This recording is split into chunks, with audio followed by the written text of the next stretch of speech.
People all over the world. They commemorate the 50th anniversary of the fall of Saigon, the end of a divided Vietnam, and also its war against the United States. And I was able to get three perspectives from a former refugee, a first-generation Vietnamese American, and also a tourist to Vietnam. When you want to escape the country, especially during that time, you are taking a risk, right? Either you're going to find freedom together or you're going to find death together. 1982. Len Tran remembers his dad taking him on a small fishing boat with 23 other people, without his mom, his siblings, or any of his belongings.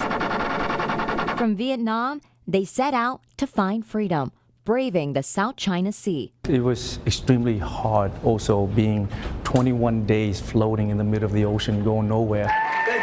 Len visited Lancaster Wednesday to share those harrowing days lost at sea and their remarkable rescue. We thought, you know what, just let Mother Nature just take us. You know, we have to drown, we have to die. Let it be, because we were just so exhausted until someone actually saw a ship coming. It's 50 years of history of trying to understand who you are and the history of what has gone on in this country that represents who I am as a Vietnamese American. I'm grateful that you're here. Brian Nguyen, a first-generation queer Vietnamese American, has a deep commitment to amplify underrepresented voices. I've always struggled with this identity crisis of balancing, am I too Vietnamese enough? Am I too American enough? Through the Community Foundation's Baldwin program, Brian was given a unique opportunity to travel to Vietnam to understand his roots. The end goal of this project was to really understand what it means to be Vietnamese, and ultimately to grieve and to say goodbye to my Benoi, or my grandmother, who inspired this whole project. Because of her, I'm able to speak the language, cook a lot of things, celebrate the holidays.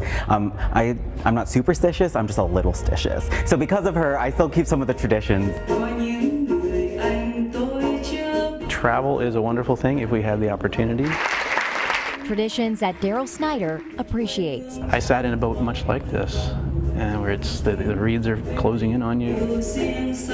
He says hearing stories from a Vietnamese refugee and a Vietnamese American is eye-opening. If we can't be open-minded and receptive of other cultures, we can't expect that from other people as well. See the world through my lens in the safety of being in Lancaster.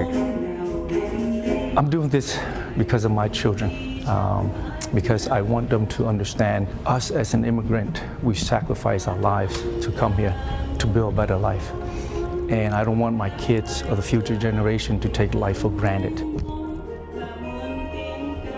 So you're probably wondering what happened to Len after that fishing boat. Well, they were rescued by a Chinese ship owned by the British government at the time. They then stayed in refugee camps in the Hong Kong and Philippines before arriving to New York City. And did Len ever reunite with his mom and siblings? He tells me those stories are in his book called Split Up by the Sea, but absolutely fascinating. What an immigration story. Yes, yeah. Wow. Incredible story.